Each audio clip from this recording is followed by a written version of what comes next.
এটা রং চা দাম হচ্ছে 5 টাকা। এই রং চা গরিব এবং ধনী মধ্যবিত্ত সবার জন্যই 5 টাকা। কিন্তু একটা ধনী মানুষের এই 5 টাকা যে মূল্যের চা, এই 5 টাকা বের করতে যতটুকু সময় এবং শ্রম দরকার, গরিব মানুষের তার সঙ্গে অনেক গুণ বেশি দরকার, একই বাজার থেকে কিনতে হয়। এর জন্য আমার একটা বিষয় মনে হয় যে আমাদের বেতন বৈষম্য দূর করা উচিত।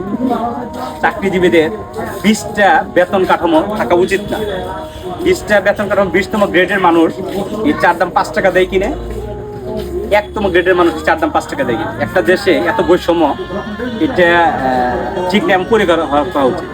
এর জন্য সরকার বা যারা এর সাথে সংশ্লিষ্ট জড়িত রয়েছে বেতন কাঠামোর সাথে, তাদের প্রতি অনুরোধ রইল আমাদের বেতন কাঠামো 20টার পরিবর্তে অল্প রেকমেন্ডেশন 5 থেকে 10টা বেতন কাঠামো করা। কারণ এই চা বাংলাদেশ থেকে সকল মানুষ সমান দামে কিনে, কিন্তু 5 টাকার যে মূল্য, এটার শ্রমের মূল্য গরিব মানুষের অনেক, কিন্তু ধনী মানুষের ক্ষেত্রে এই 5 টাকা শ্রমের মূল্য খুবই নগণ্য। এই বিস্তর পার্থক্য দূরীকরণের জন্য বেতন যে গ্রেড আছে, গ্রেডটা আমি মনে করি পরিবর্তন করা উচিত এবং গ্রেডের সংখ্যা অল্প করে 20 থেকে 10টা করা যেতে পারে, 5টা করা যেতে পারে, অল্প করা উচিত।